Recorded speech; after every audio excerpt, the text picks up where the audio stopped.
We all know that our judicial system is broken and corrupt. We also know that people who hold certain positions in our communities, such as a mayor, a seat on the city council, a judge, an attorney, a police officer, a superintendent in your school, even some of those pastors at those churches you're attending, are not held accountable like we are if they break the law. And nothing proved that more than a case out of Rains County, Texas this past week. Now on October 31st of 2025, I did my first video telling you about two judges out of Rains County, Texas that were scheduled to plead guilty to charges that they had obtained throughout the year. First judge was Justice of the Peace, Robert Jenkins Franklin. Now Franklin was arrested back in May of 2025 and later indicted on 2 misdemeanor charges of official oppression and 2 felony charges. One felony indictment stated that in 2023, Franklin attempted to coerce a defendant into entering a guilty plea, telling him that dead men can't testify. The second felony indictment accused Franklin of pressuring an employee who was serving as a witness in a civil lawsuit to falsely testify in court in February of this year.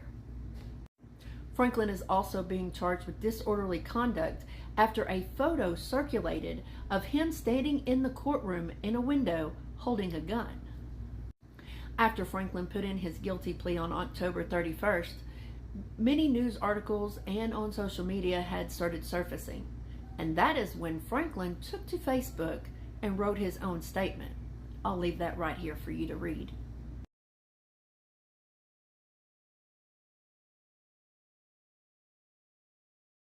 Now, after reading that statement, and just in my own opinion, I don't think Franklin was too concerned about the charges against him. Almost like they were going to get dismissed.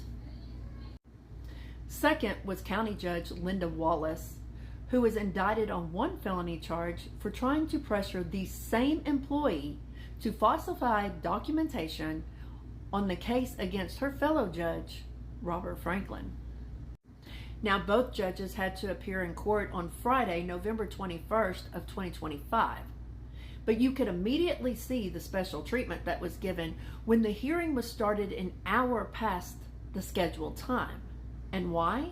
Well, that was because visiting attorney from Van Zant County, Tonda Curry, stated that there was a clerical error. She had mistakenly wrote down 1 p.m. for the hearing instead of 10 a.m. in the morning. Now, local defense attorney